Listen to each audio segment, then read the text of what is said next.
Gino mosethiro nyak mar puothe kendo weyo oganda gi kech kata bang' tiyo gi mwandu kod teko mathoth e pur. Kata kamano, jopur e kaunti ma Siaya koro ijiwo mar rwako lony manyasani e pur moting'o keyo pi e puothe kata irrigation kod kano pi mamol e yawo kata dams matiyo kode e kinde mag oro.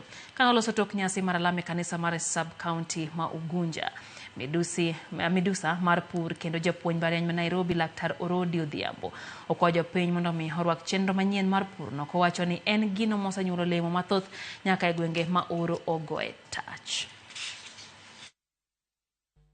Watemo chiwo rieko mar piny kaka piny nyalo bedo gi chiemo moromo, to e wachni emomiyo waneno ni Nyasaye omiyowa thuolo mondo wachak kaka wanyalo loso piny mondo piny oti ni ji, to ka piny osetiyo ni ji, ji dhi bedo gi yuto, to yuto no ema dhi kelo pogruok n'oganda.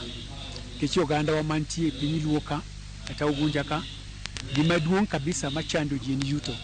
Yuto ma ji ni piny nikech puothe ok ti maber, aoche ma wan go gi pi ma wan go ok okonywa e yo makare, ok miwa yuto makare.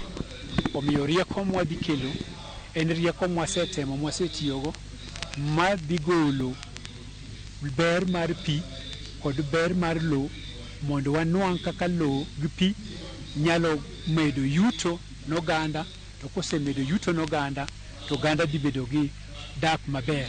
En rieko makende nikech wasetime kuonde mamoko, wasetime Garissa, wasetime Magoya ka, wasetime Mandera, wasetime Turkana.